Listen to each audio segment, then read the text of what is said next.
د البرز علمي او کلتوري ادارې لخوا د بلخ پوهنتون ریاست سره په ګډه همغږۍ د بلخ پوهنتون بېلابېلو پوهنځیو له خوا شاوخوا 700 زده کړیالانو څخه د نبوي سیرت ازموینه واخیستل شوه. مسؤلین وایي له دغې ازموینې موخه د محبوب پیغمبر حضرت محمد صلی الله علیه و آله وسلم د ژوند او سنتو په اړه زده کړیالانو ته معلومات ورکول دي ترڅو راتلونکي کې ترې ګټه واخلي. هدف از برنامه‌های مسابقاتی یا برنامه‌های کتابخوانی است که ترویج مطالعه است در بین محصلین و دیگر ارتقاء ظرفیت سازی برای محصلین است و خصوصا کتاب سیرت النبی صلی الله علیه و سلم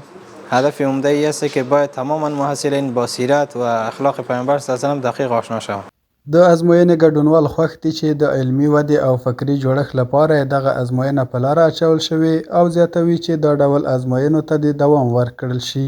برنامه‌ای که گرفته میشه خصوصا در خصوص جوانای مسلمان در سیرت النبی صلی الله علیه و سلم یا خلفای اربعه باشه، هم برای آگاهی جوانان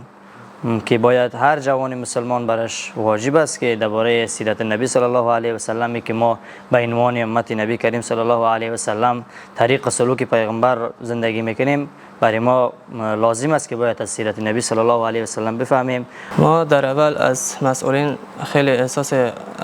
قدردانی میکنیم چون بارها در این مسابقه شرکت کردیم و این بار هم توفیق شرکت در این مسابقه برای ما عنایت شد و خواستیم ما است که زیادتر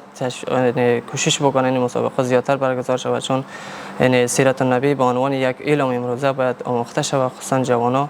دا لومړی ځل نه دی چې په مزار شریف کې زده کړیالانو ته دا ډول سیالۍ جوړیږي، بلکې له دې وړاندې هم په ځینو نورو کتابونو کې له زرګونه زده کوونکو او زده کړیالانو ازموینې اخیستل شوي چې بریالیو کسانو ته یې بېلابېلې ډالۍ هم ورکړل شوي دي.